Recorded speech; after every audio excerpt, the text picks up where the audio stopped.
So today onwards, we are going to see about core Java, right? And the first and foremost thing is, I told you in last session, you have to install core Java first from the Oracle. Maybe you have to enroll yourself in Oracle site and then download it, or sometimes it won't ask the user ID password also. It doesn't matter, right? So you can download the Oracle software, JDK, Java Development Kit, and then you can install it. After that, you can install any of the IDE. Could be IntelliJ or Eclipse. So I showed you how to download both the softwares and then start using it. So we can write the code in any platform. Platform in the sense we are talking about your operating system. So right now I'm using Windows, right? So once I compile the program, I can take that output file and then compile in, sorry, not compile, run in any of the platform. Could be Linux and Sun, Solaris or whatever. Okay, that's why everybody prefer Java, and it is an enterprise version, but I can use it for any different framework, right? So we talked about two processes. One is compilation, the other one is execution, right? So we are going to deep dive into that. What is that compilation process? Okay, so right now onwards, we are going to see the real-time examples, how he is going to take it. I mean, it will not be boring. Don't worry about it when you are getting, because this is a heart of Java, right? So we have to know exactly what and all is going to happen. Then only when we start writing coding and all, you will know. Okay, because some of the concepts and all, it will be asked in interview question. Okay, so I'll keep on highlighting what are the interview questions and all. Okay, so note down when I am talking about it. So the compilation process. So first we are talking about the name. The source.java file is passed through the compiler, right? So when you are writing the Java program, okay. So for example, this first Java class, right? This is passed to the compiler, and then it encode the source code into a machine independent coding known as bytecode. Okay, so when you compile it, the .java file is going to convert it into a class file. Okay, the content of, but we will not be able to understand as we are a human being, but the machine has to understand. How is that it is going to understand? That is what we have to know. Okay, so for example, here when I compile this code, right, like I'm just compiling it again. So welcome to Java programming is there, or I'm telling like maybe one is there, right? Again, compile it. Okay. What is going to happen? It is going to create a class file. Where is that? Where is my workspace?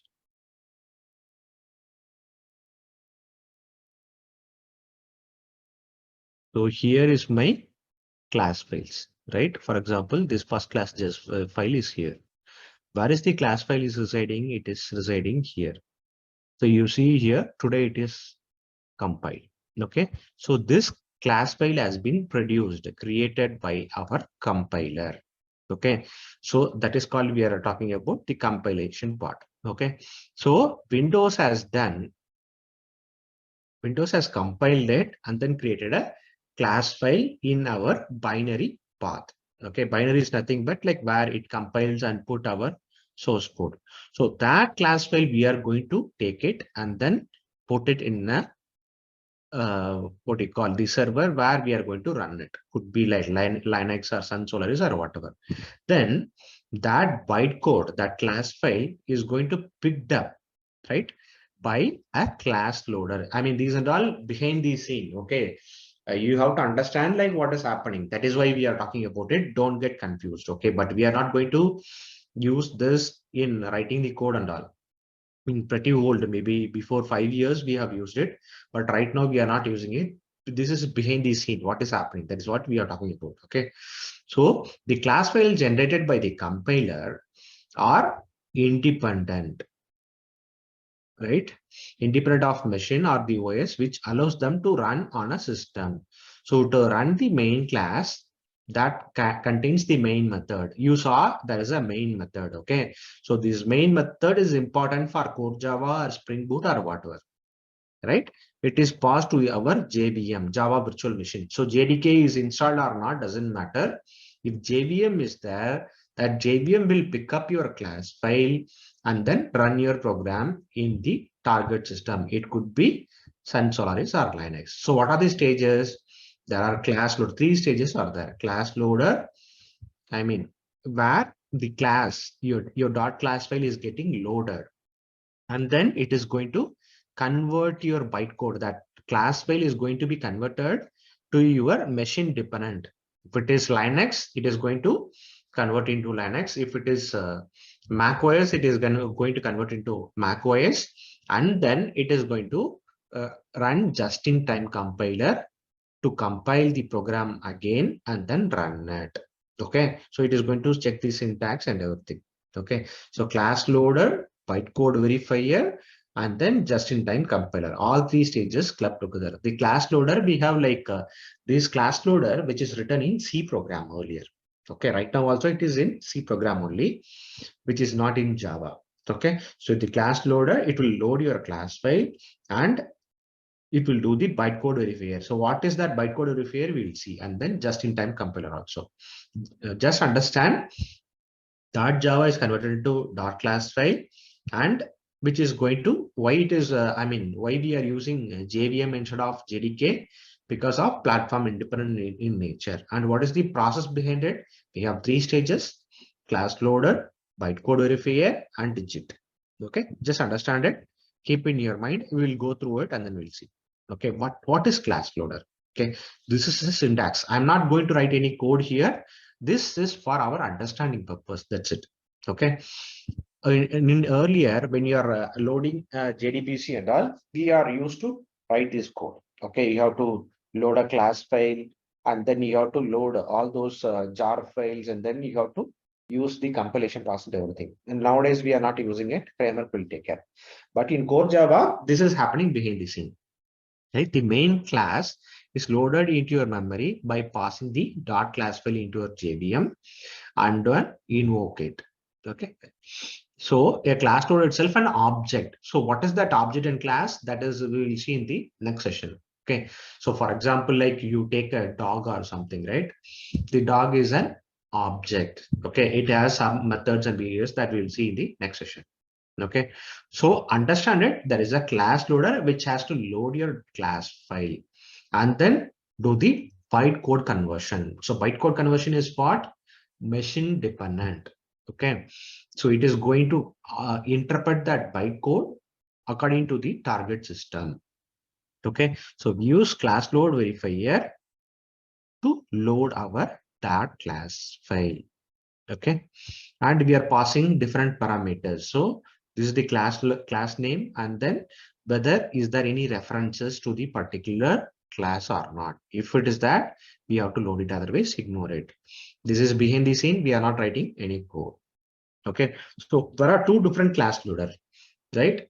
One is primordial class loader, other one is non-primordial class loader.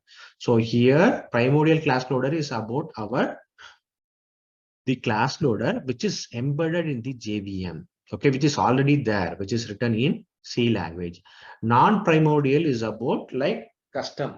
For example, when you are trying to load a JDBC, right? We will be writing a class loader, even though we are not directly, earlier we used to write the code directly. Nowadays, the framework will take care. Those kind of things are called primordial. So primordial in the sense what?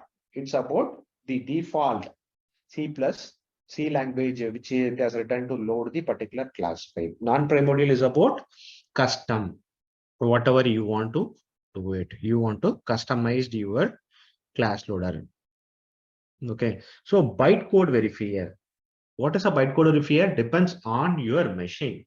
I am going to interpret it, right? If it is, I write a Java file and then compile it, it produces a class file. That class file is different for particular machine, particular Windows or Linux. Okay, that bytecode, that class file, I am going to take it and put it in the Sun Solaris machine. Then it is going to interpret that particular code, and then it is going to use your class loader, and then it is going to output our data result set using the particular machine operating system. Okay, so behind the scene, I mean, it will be looking for different things, right? So the variable are initialized or not. What is a variable? Could be like, for example, I want to assign a value. For example, you take your account number. Account number should have some data, right? Could be A, B, C, D, or 1, 2, 3, or whatever. Okay. So whether it is initialized or does not have any value. Okay. And the method call, right? What is the method call? You have an account number. Okay. You are checking what is your balance or what is your transaction today. Okay. That we call it as a method. Okay. What is your balance? It is a, I mean, that is called a method. What is your current balance? What is your yesterday balance? Right? So those and all we call it as a method. That rules for accessing your private data. For example, if I log in for my account, I can see what are the transactions I have done. Is it possible for me, for others to get the data? No. That is called accessing the private data, whether I can access my data, not other data. Local variable, what is that? That also we'll see, right? So for example, you are in a flat, right? You can access your room or your kitchen for you only. Okay. But can I access your room or hall or your TV? No, that is not possible. Only in your particular house. Okay. Maybe from one room to another room, you can access the TV or kitchen or washroom or whatever. But other people can't enter. That is called an access. Right. And then we talk about the overflow, runtime stack, and everything down the line. Okay. So how the memory is handled. Okay, so these are the things we are going to see, and if the it will check whether the verifier bytecode verifier is loaded, the class loader is loaded or not, and it is going to run it or not. So these steps will be there. Okay, and then the final stage, right? It will be coming into picture. Okay, so the job is to convert the loaded bytecode into machine code. So the bytecode is for your different machine. Okay, if it is Windows, the bytecode is for Windows. Then using this JIT, it is going to convert, right, from the bytecode to your Sun Solaris machine, where the machine can understand your particular language. Okay, so the hardware can execute the native code. So not native code in the sense what? It could be written in any language, but I am going to use it for the JVM, which is different for the particular target system. Okay, so that's how it will be there. And this will have some performance gains also, because I'm not going to compile the code, I'm just going to interpret the code. So this is the framework, how it looks like. Okay, right? So the program, the class, simple. I mean, the class name is case insensitive, right? So what you have to do is, sorry, case sensitive. I mean to say camel case. Okay, so it is capital letter first, and then any name. Okay, and it has to come with the class name, and then the public static void main. So public is a keyword, static is a keyword without any reference. Okay, without any reference for the main object, I can run this class. Void is a return type. I'm not returning anything here. And main is the starting point. And here string args, it is a command line. Long before we used it to pass the input parameter. Nowadays, we are not using it. And this is our actual code. I am typing in what is there I have written. System.out.println. System is a predefined class. Out is output control. Println is a method. And when you compile, this is a old style, right? Java C. Java C means Java compiler. Compiler file name simple.java. Then that compiles and then created the dot class file to execute it. Java simple is the class name we have given. I removed the dot Java. By default, it is going to take dot class. Okay, and it is going to print my output. This is a pretty old style, but here our IDE itself will take care how to run and compile it. So this is returning here, right? This is what we call it as an output console. Earlier, we don't have this kind of IDE and all. in the earlier stage before 10 years. Nowadays, we have everything here like this. Okay, let's see like anybody has new people have joined. Okay, so let us continue. Okay, so I was telling like how do you download the JDK? Okay, so you have to download our JDK version because for development, we are going to use Java Development Kit. It could be any version, but minimum 1.8 to maximum as of now, we have 18 is there. Okay, so whatever you want to download, you can download, but don't download 16 or 17 of JDK because it has some issues. Okay, so download 8 or 18. Okay, 16 and 17 has some issues. Okay, so while you are integrating with your enterprise version, could be Spring Boot or something, we'll be having some issue. Okay, so download JDK and then install it, and then so this is the link. You have to go here and then download it, oracle.com/java/technologies, and then download, and JDK 18 or 8 you can download it. Okay, so we are talking about our compilation process. So here Java code is there, right? Simple.java compiler is going to compile, and it is going to produce a simple class file that is called our bytecode. So we take this bytecode and using Java interpreter, JVM and JIT, we are going to run it in the particular operating system. Okay, so could be like this is different process, this is different process. So this is platform dependent. After this boundary, it is platform independent. Okay, hope it is clear. Okay, so we talked about the each and everything. This is again the snapshot, because after 1 year or 3 months, if you want to refer it, this will help you, right? You don't need to watch the video or something. Then you can refer this PPT. That is why I will do the session always. Okay, so even if I forget something, if I go to my PPT, I can understand what is that particular functionality does. So before interview or something, you can just walk through the PPT so that you can recap it within few minutes. So what happens at compile time? So here it is a pictorial representation, right? So here I have the class file after compiling it, and then class loader loaded it, and then bytecode verifier verifies it. What it verifies? Whether you have a method name, class name, and everything, and then it interprets it, and then using the runtime in the particular hardware, it is going to invoke and create the output. Okay, so this is the flow. Okay, so that is what we have written here again, right? And then the 3 stages also. Okay, class loader, bytecode verifier, interpreter.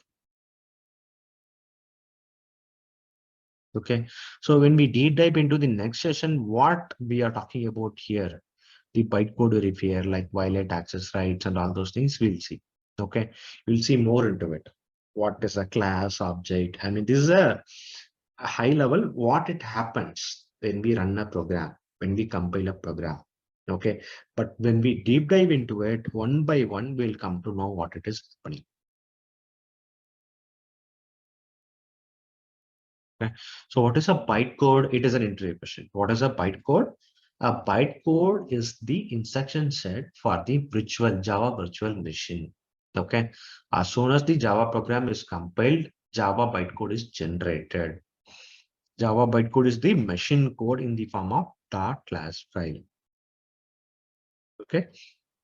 With the help of Java bytecode only, we can achieve platform independent in nature. Right. So it is the set of instruction for Java virtual machine, your JVM or JRE or JIT. Okay, where it is there in your target machine. Right. So in your JVM, you take your bytecode and then interpret and then run the program. Okay, we are not going to take our Java file. Java file is a huge file. Okay, so how it works when we write a Java program, it compiles the program and the bytecode generated. And when we want to run that class file, you put it into your JVM and then run it, where there is a JDK or JRE or JIT is there. Okay, so it is going to interpret the code. So what are the advantages? It is the platform independent. That is the reason James has used it and implemented this bytecode. So that is the reason even multiple languages came in, everything is gone, but bytecode is still there, right? Multiple languages like Visual Basic, Visual C++, everything is there, right? But all those things are platform dependent, where Java is a platform independent.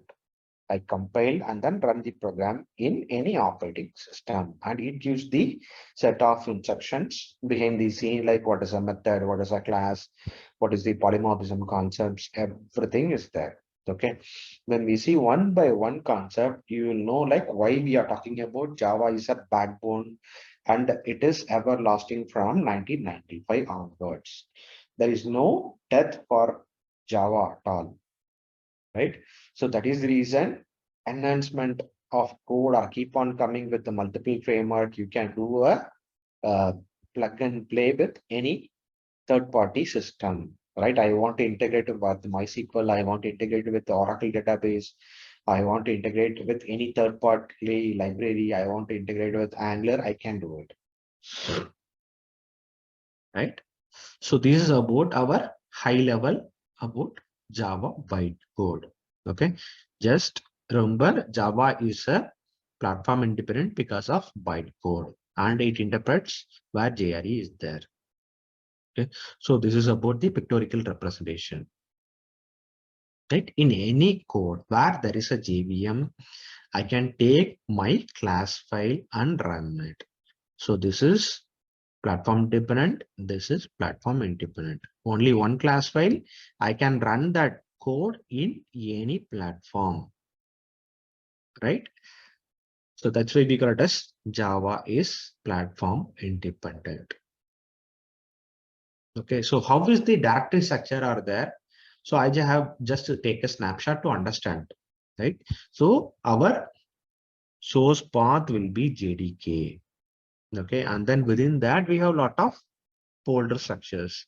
We don't need to understand everything. We have to understand like what is a binary, what is a library and all, but still like thought of giving. So this is a base path for our JDKs install. It could be Java underscore 10 or JDK hyphen 10 or whatever. Right? Depends on how you configure when you install it. Right? So I have given a snapshot of 10. Right? And then home directory is there. Bin where our class file are there. Hope you have seen in the starting of the session where our class file are residing in the bin folder and configuration folder for our security purposes and library where our jar files are there that you have seen while going through the Eclipse project. What are the library files has been added and the modules are there in JMods, legal files are there in legal folder, Java source files are there in source folder. See here what are the things are there, right? See program files, Java, JDK, bin, conf, include, JMods, legal lib. Lib is very important where our library files, which is defined by JDK, and bin where our compiled class files are there. Okay, so if you use IntelliJ, right? You download it through JetBrains IDEA, right? You will be downloading it here, and then IntelliJ, go to the left hand side, file will be there, and then new project, and then select as per the screen. It may be new project, could be Java or whatever. And then here all the languages will be there, whether it is Java. So here I have chosen Java. If it is Ruby or Kotlin, you can do it. Okay. And then for creating a new project, you can create like my first application or whatever that, and then click on finish. And then you'll be able to load it. Okay. So here, how we can create a package, right? So why we are having a package? It's about like the folder structure or modularity, right? If for example, like you want to create a bank account, right? You'll be having the account details, savings details, mutual fund details, right? You want to see the transaction, you want to see the credit card, all are different, right? If everything is there in a same folder, then you will get confused, right? That is why we have a concept called package. You want to create a folder. For example, you consider you have a home. Okay, only one hall is there. You will not have any privacy, right? You will not have any washroom, you don't have any kitchen or anything. We are splitting that particular home into multiple modules or rooms or whatever we call, right? So that you feel comfortable. This is my living room, this is my puja room, this is my bedroom, this is my kitchen, right? So if you are in room, will you be able to access the puja room? No. If you are in puja room, whether you will be able to access the kitchen? No. So that is called the access, right? So in a particular room, you are there, you will not be able to access it. In that way, we use Java package where you have access to only that particular area where you have access from your house, whether you can access the internet or kitchen of other next flat. No, that is not possible, right? So that also will be part of this particular package. Okay, whether you have access to your house or other house or within your house, whether you have access to bathroom or I mean your master bedroom or whatever, whether you have access or not depends on your access. Okay. The same way, the package also will be there in core Java, right? So that is the reason we create this package for modularity as well as for giving an access for you yourself as well as for other people, right? So that is why we create this package. Okay. So this is again the high level overview again. Right? So this is the backbone, like to understand what is your JDK does. Okay.